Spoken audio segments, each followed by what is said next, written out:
I am so excited, and this is genuine. I am so excited to be here with Thank Haile Thomas. Did I pronounce that correctly? Yes, thank you so much for having me. I'm so happy to be here. We finally made it happen. I This know. has been planned for a long time, and it's been coronavirus and other things have happened in the meantime, and that's why we postponed it. But also because we wanted to time this episode with the launch of your book, and now finally it's happening. I know. I'm so blown away and just despite all that's happened this year, really grateful to be healthy and to have this book coming out now. It's really, really exciting. That's fabulous. I'm excited. I'm excited to read it and see it and finally see it come to life. And before we dive into all of that with the book, uh, Haile, you are the youngest person I've interviewed on my podcast. Oh, wow. I'm honored. Thank you. And the reason we connected in the first place, and I need to tell my audience that, is I am planning my first big conference, Self Made Summit in Reykjavik, Iceland. And it was supposed to happen this year, as we know. It's been postponed to next year. And I had, a lot of speakers, and most of the speakers I knew. But then I realized, with my mission of accelerating gender equality through female entrepreneurship, I wanted to also see someone or have someone speak on the stage that was younger. And I went into a big Facebook group with lots of entrepreneurs, like 30,000 female entrepreneurs. And I asked, do you know anyone that is, like a teenager or someone who's not 20 yet? And I got some suggestions. Some people suggested their own daughters. And I thought, well, that's not exactly what I meant. And your name came up, and I Oh, checked wow. out your website, and I thought, oh, you are amazing. And I reached out, and we're going to make it happen. Yes. Yes. It's actually so interesting because before you had reached out, I had done this thing where I was like setting up my new website and I had to test out the email functionality. And I've always wanted to visit Iceland and speak there, do something there. And so, like in the tester email, I just said, like, oh, speaking request for a keynote in Iceland. And then your email came through, like an actual request came through. And I was so blown away. So I'm really happy that the connection happened. And I'm so excited for next year for sure. But I thought that was so amazing how that happened. Well, it just shows you that if you know what you want, you're more likely to get it. Yeah, for sure. It'll find you. Yeah. So my audience probably doesn't know you, even though this person recommended you and I found Mhm. you. That's why we need to dive into your story and, learn a little bit more about you and make people excited about actually seeing you on stage next year in Yeah. Iceland. Um, so tell us a bit about, how come you have achieved so much in so little time? Who is Haile? I think there's definitely a lot to me, as there is a lot to everyone, right? But I think really what has allowed me to fully step into who I want to be and how I want to contribute to the world is really rooted in, how I've grown up, but also the freedom that I've had within that experience. So my parents have always really instilled in me, the power and value of my voice. So ever since I was super little, my parents would have deep conversations with their friends and everything, and I wasn't told to like go and play somewhere. I was welcomed into that conversation if I wanted to listen or if I had anything to say. And so just being in that environment from a really young age and kind of seeing adults value my opinion and voice really made me feel very secure in that, from an early age. And then to have also my parents be really supportive of me exploring anything that I wanted to, and encouraging that was really great. Like they never really forced any blueprint on me or any box onto me. They never said like, you have to do this in order for me to be proud of you, or this is the only way we'll support you. It was more so like, see where your creativity and your heart goes, and we'll support you that way. And so those things have really been the foundation of my life and have shaped my mindset and the ways that I approach myself as well. And so having that has been such a blessing, and to be able to just continue to grow myself off of that foundation has been definitely a really interesting journey, because of course, we're not only influenced by, our little bubble at home, but also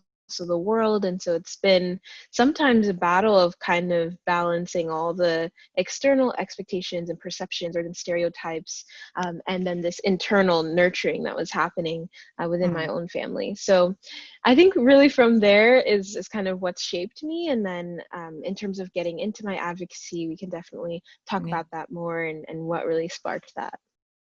Yeah, what I also feel that I got instilled this belief from my parents I could do anything. But then I also tell the story that I was 9 years old when there was a female president being elected in Iceland. So were there any outside forces, let's say, or role models that also you feel have shaped you?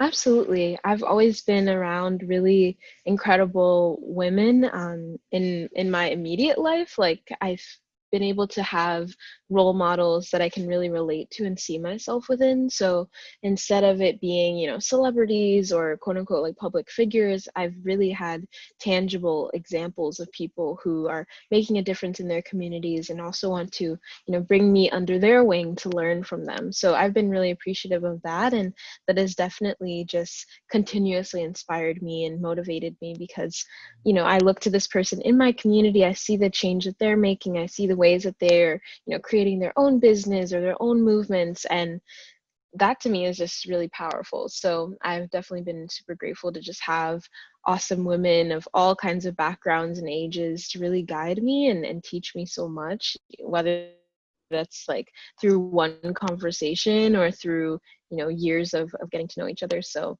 yeah, that's been awesome.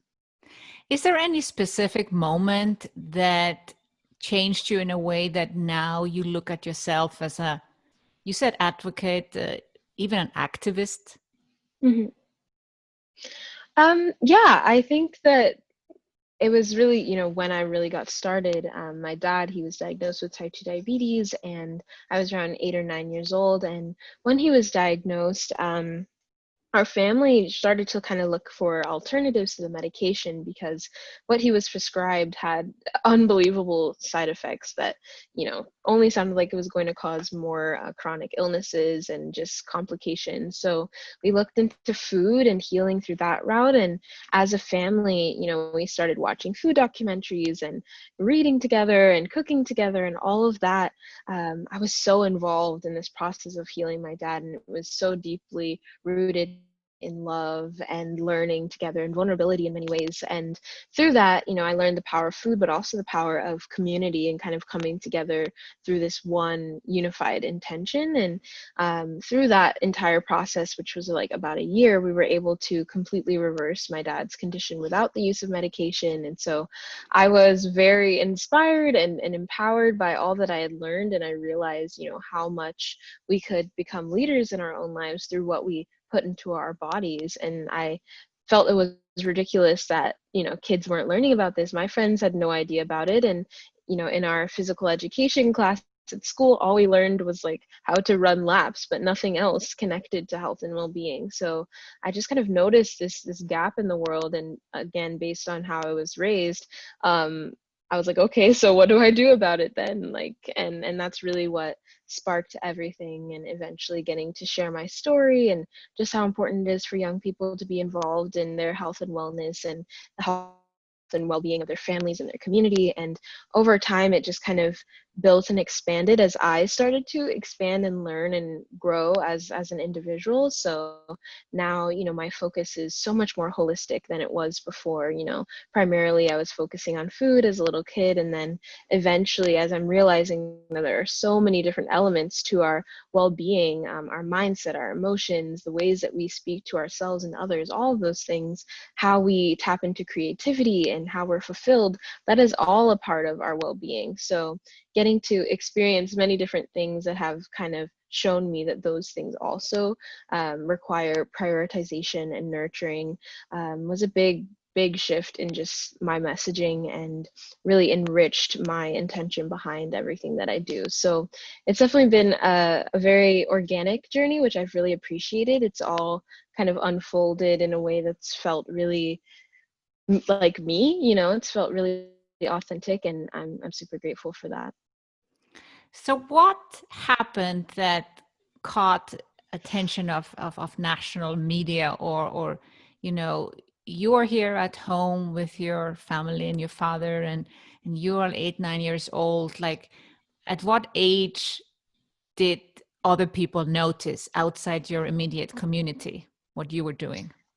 Yeah, so when I was around 10 years old, I started to, because after my dad's condition was reversed, I spent a year just like trying to figure out how I could do something. And my mom and I would do a lot of research on different advisory boards maybe that I could join, or like organizations I could help out with. And so I joined the youth advisory board for the Alliance for a Healthier Generation, which is a nonprofit here in the US that at the time had a board of kids from all over the country who wanted to talk about health and wellness in their communities. So joining that board really, was like the first domino to drop in terms of creating, everything that's happened now. And so through that, I got like training on what was happening in the world, how I could best show up in my community. And then just as that organization got to know me, they kind of thought they saw some type of potential in me to be a speaker or to just present on my experiences. And that's when I got my first speaking engagement. And that was at this pretty big health conference in Washington, D.C. And I spoke there, and that truly was like the launch pad for everything, because there were lots of corporate leaders there. There were lots of people in the health and wellness space there. That's when I first met First Lady Michelle Obama, former First Lady Michelle Obama, and a bunch of like incredible chefs that I had always grown up watching on like Food Network and everything. And so being exposed to that world very quickly, with my first speaking engagement, really opened up a lot of doors. And just through each event, I was able to get my message out to more people, and that awareness of me and what I was doing just kind of grew from there. How old were you with your first speaking engagement? Yeah, I was 10. 10. That's amazing. Yeah. Yeah. So But I from also no, I was gonna say, in terms of speaking, I never thought of myself as like being able to do a speech. It wasn't just never really in my sphere. I don't think any little kid is thinking, I'm going to be a public speaker. Maybe now, because that's, a thing that you really see as a career path. But yeah, so my parents would take me to like poetry clubs, and I guess I was just, sitting and watching people perform. And eventually I wanted to perform like Itsy Bitsy Spider, and they let me do it. I was like 3, and they let me do it. And so I think in many ways I've seen in my life how this kind of makes sense now that this is what I do. I used to love acting when I was little and getting to do like school plays and everything, but to do something so purposeful in which I'm sharing my voice through such a personal and, intentional way is really, really special. And it was so cool to be trusted to do that at a young age. Yeah. So at age of 10, you're doing your first speaking engagement. You're meeting the former first lady. What happened as a result, like immediately after that, and what led you to actually doing education and nutrition? Mm-hmm. Yeah, so after that first event, I actually met some people from Hyatt Hotels. They were listening to my speech and everything I was saying about, kids being involved in their well-being, and they wanted to basically partner with me to completely renovate their kids menus that were served in like hotels all across the country and in the Caribbean. And so after that, I did other speaking engagements, but I was really the major partnership that also kind of put me in the media and everything, because we worked together for like 2 or 3 years building this kids menu that was for kids by kids. It was interactive, a lot of healthier options, more sophisticated options. And through doing that, I got so much experience with just what that partnership kind of thing was like. And also, getting to speak on national TV. It was the first time I went on like the Today Show, and all sorts of different podcast interviews and local news stations. And through that experience, I was having so much fun. And really the first few years of my journey was a lot of very big events, actually, lots of like high profile people, and getting to just be in these spaces that were super cool. But I started to realize that in a way I was losing the ability to really make an impact in the ways that I had originally intended to. Like, it was great to have an audience to speak to, but I didn't know how tangible, my impact was at the time. Like, beyond me speaking, how are people making changes, and based on, what I had exposed them to. So that's when my mom and I really started brainstorming about my nonprofit, Happy, which stands for Healthy, Active, Positive, Purposeful Youth. And so we just started talking about like ways we could really get into the community, talk to kids. Like, that's what I wanted to do from the beginning, was to educate my peers in a way that was really fun and engaging. And so really having so much of an experience within that external world really compelled me to look into how I could be more community centered as well. And so that's really where that element came in. Mm. And then at some point you decided you're going to really learn this instead of, do testing and figuring things out, that Mm-hmm. you became one of the youngest nutrition coaches in the, Yeah. I guess, at least the United States, but possibly the world. So Yeah. what made you think you needed an education when you were so well self-taught already? Oh yeah, I mean, I definitely learned a lot from, documentaries and researching and books and everything, but I did get a lot of comments from, adults who call themselves experts in the health space, and, people who just thought that obviously like, oh, like a little kid can't teach me anything, or there's no way you know what you're talking about type of thing. And so originally, I felt like I needed to get some type of certification in order to validate myself, externally, have that external validation of what I was offering. But then I started to realize that it was important for me just to have this background and to really have this perspective that is holistic. And that's really what I started to learn about through the Institute for Integrative Nutrition, which is where I got my certification. Their entire curriculum was based on expanding the definition of wellness and helping people, their students, understand all the interconnected pieces of it. So I'm so grateful that I did it, and that they let me into the school, and allowed me to do it, based on everything I was working on. And just having that experience really opened up the work that we do today. So, at first the intention behind it was really just to make people stop criticizing so much. And, people were saying things that were really unkind at one point, but eventually I realized this was something that I absolutely needed to do for myself, and was really helping me enrich the ways that I, spread this information, and also just my inner knowledge as well. So yeah. Yeah. And after you were 16 when you Mm-hmm. graduated from IIN. What has then changed for you after that? Now you were more confident, I assume, with Yeah, your for sure. education and your ability to speak. You had lots of experience, already 6 years of speaking experience. What happened as a result of that? As a result of going through IIN, I feel like I was able to really, in terms of the nonprofit, really be able to just infuse this whole other element of expertise into our programming. And it kind of helped us really streamline everything that we were spreading, everything we were sharing with the kids and having them learn about. And to this day, it's still helping us expand on our messaging. Like, for instance, we in the past 2 years have really been working on talking about self-care and mental health as a part of our work, because for so long it's been very much focused on just nutrition education and cooking.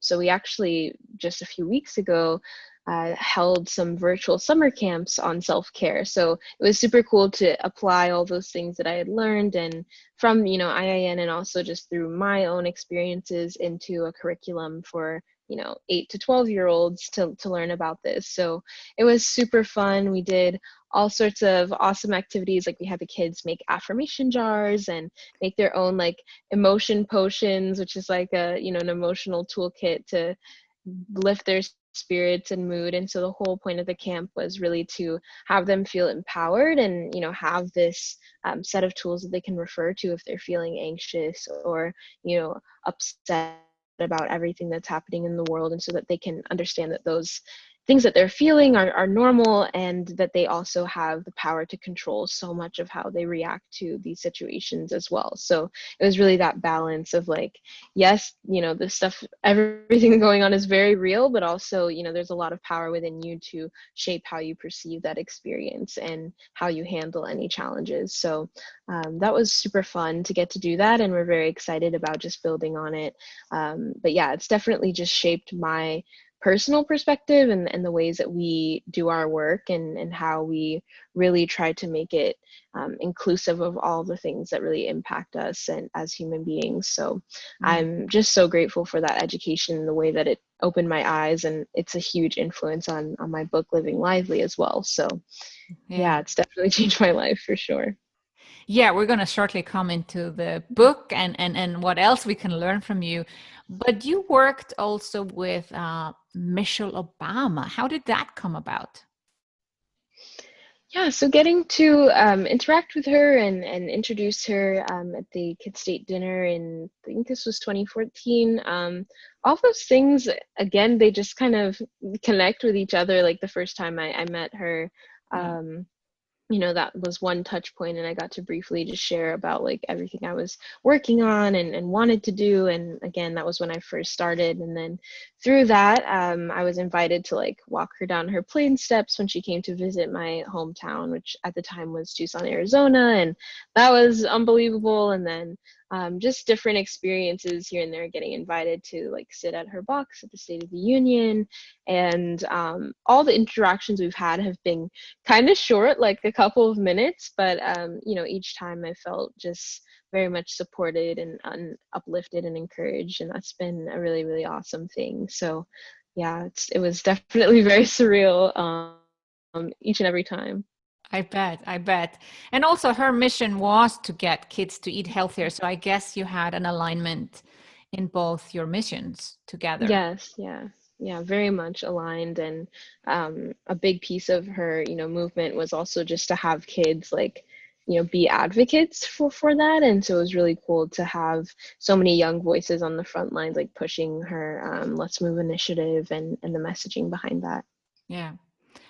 So coming to your book, uh, you have been sharing a lot online and speaking obviously now for several years. Mm-hmm. Did you feel you had to write a book, or did someone ask you to write a book? No, I've always wanted to write a book. Like, when I was really, really little, I would always write like these novels. They were not at all like related to anything real. They were all very much like fantasy and sci-fi and everything. But I've just always loved that kind of creative outlet and getting to express myself in that way. So I knew that I wanted to have a book one day, but I didn't know, how it would manifest. And for the book that I have now, I think like towards end of 2017, I was really starting to realize that I had something to say, and I wanted to package it into a book. It just kind of hit me as like the right time, I guess. I just started thinking about it a lot, and I had some drafts of like things that I had worked on, for a few years, just ideas that I would pull here and there. And at first I wasn't sure if I wanted it to be a cookbook entirely, because I feel like my work has definitely gone beyond just the food space at this point. But I thought, it was really important to bridge the gap between, traditional self-growth and traditional, wellness in terms of, food and movement and all of that, and just really bring it together and kind of create something that feels like, in a way, like a human 101 guide from the perspective of a young person. So that's exactly what Living Lively is. And, for the past 2 years, it's been in development.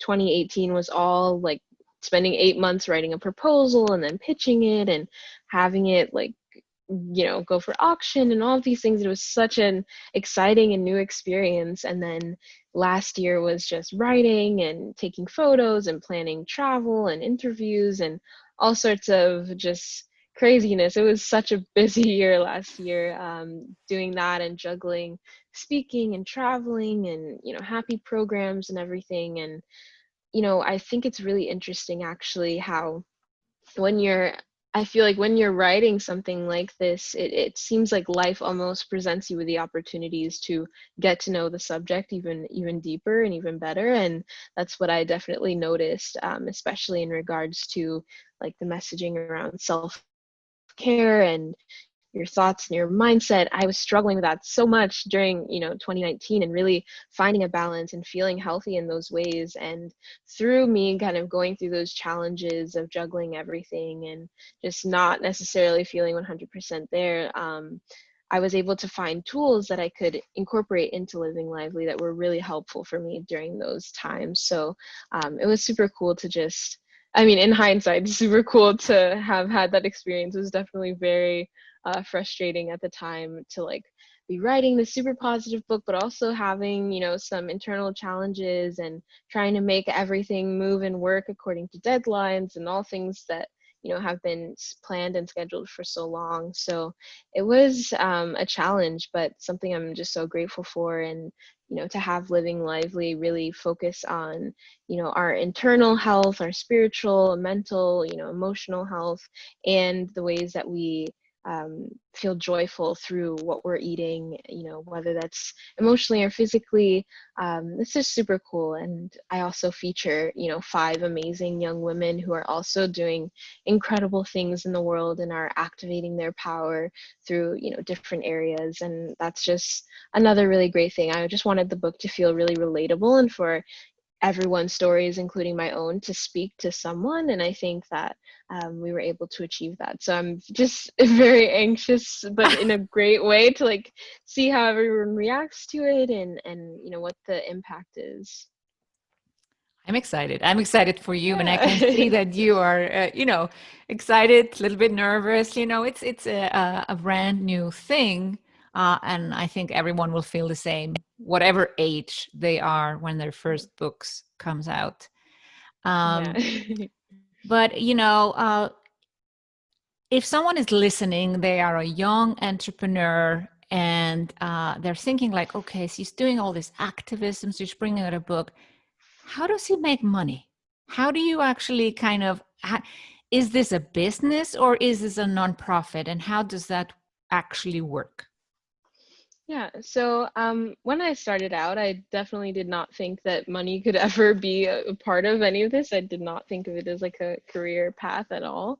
But as I started to just like get better at what I do and really feel comfortable within it, opportunities started opening up. So for the nonprofit, it is like a 501c3, and we get our funding through corporate partnerships and donations from people in the community or other groups, whatever it may be. And so that's really how we stay afloat and how all of our programs run. And then for me personally, the ways that I make my money are through like brand partnerships, through speaking, through like this book obviously is a form of income. So really been the main ways that my career has been able to bring some abundance into my life. And I've been really, really grateful for that, because again, it was very much unexpected.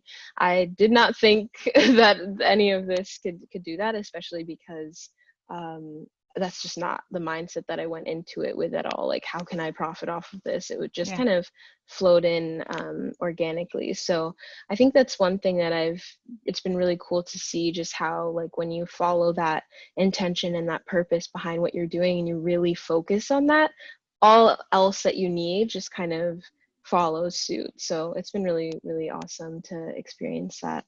Yeah. So basically the end consumer, let's say the children in this case, they don't pay anything. No, It no, is no. someone else funding it. Yeah.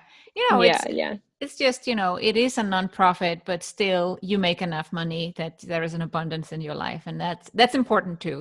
We all need something to live from.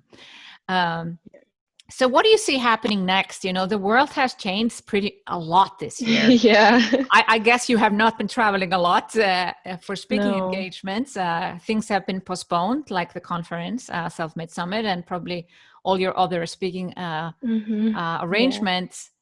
And then we've had Corona. We are heading, or we are in a recession, and it's probably going to get worse before it gets better. And then we had the whole, Black Lives Matter. Like, what has this year changed for you, and how do you see this change what you do in the future? I think this year has really, it's definitely taken us through so much. And I feel like I've gone through so many different, it feels like there have been many years in this one year. And in a lot of ways, I feel like I've been just going through so many different emotions and, perceptions on everything that's happening. But I've kind of come to this place of really being grateful for how I've been able to learn more about, like, acceptance and also just detachment from kind of the outcome or worrying so much about the future, like the far future. So much has just been shaken up, and there's incredible uncertainty with not only this year but many years to come. And we've never really faced this feeling, even though in a lot of ways our lives have always been like this. We don't truly have that much control on what happens on a mass scale, and even individually what happens around us. And it's really just kind of forced me to tune into how I can tap into my own power just through how I react and respond and what I put out into the world, or how I choose to prioritize time to myself and kind of observing everything rather than feeling like I always have to react to what's happening as well. So it's just really taught me patience and not being so anxious, surprisingly, about the future. I'm just kind of letting it unfold, and I'll see what I do with it when it arrives. And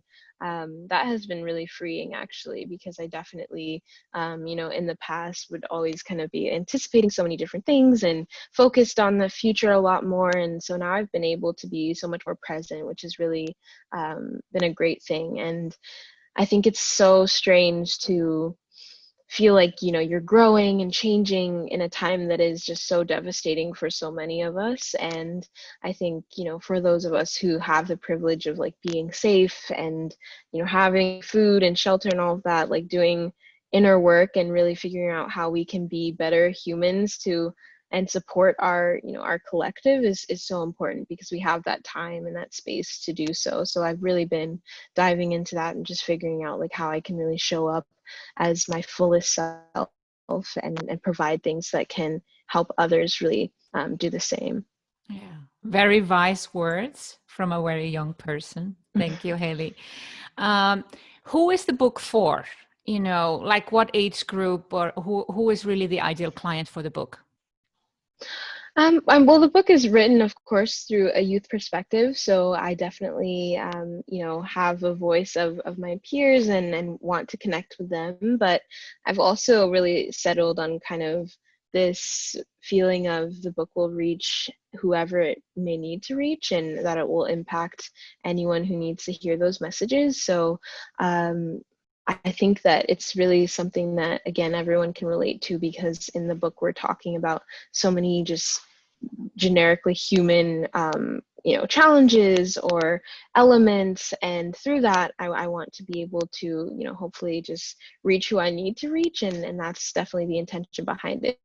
So of course, young people, because I really want this information to be out there to kind of, again, give us this sense of empowerment, and like we have a toolkit or a hand to hold on this journey of growing up. And I know that through us having more information on health and well-being through this holistic perspective will definitely shape our future in a really positive way, and not only through what I'm putting out, but also the work of so many other people. Just being able to grow up with this awareness is going to have us enter the world when we're really, really in control of what's going on with just a more compassionate perspective. And I'm so excited about that and about being able to contribute in that way. But yeah, this book is for any and everyone who resonates with it. And I definitely am just super excited to see who does, and the diversity of those who read and enjoy it, because I feel like my community, whether that's online or offline, has always been very, multi-generational, and it's been super cool to just see people of all ages and backgrounds connecting on these topics and these life experiences that I have and that we all share. So I think that's definitely what's going to be kind of the outcome of the book, is just having a community very much like what I have in my own life. Yeah. Haile, it's been wonderful to hear from you, Yay. your story, and how it's all come together organically for you. What is the best way for people to follow you online and get the book? Yes, so you can follow me in my work by visiting my website, hailevthomas.com. And there I have information on how to purchase my book, Living Lively, but also ways to learn more about my nonprofit, Happy. And you can either follow links on my website there or visit our website at thehappyorg.org. And on social media, I'm at Haile Thomas and at the Happy Org for the nonprofit. Wonderful. We'll put it all in the show notes so people will Yes. find the links there. Thank you so much for joining the Yes, show, thank Haile. you. It's been a Thank pleasure. you. Yes, likewise. Thank you so much for having me. And I cannot wait to see you on stage giving keynote Yes. at the Self-Made Summit, Reykjavik, Iceland, June 2021. Yes, me too. It's going to be amazing. It's going to be amazing. Thank you so much.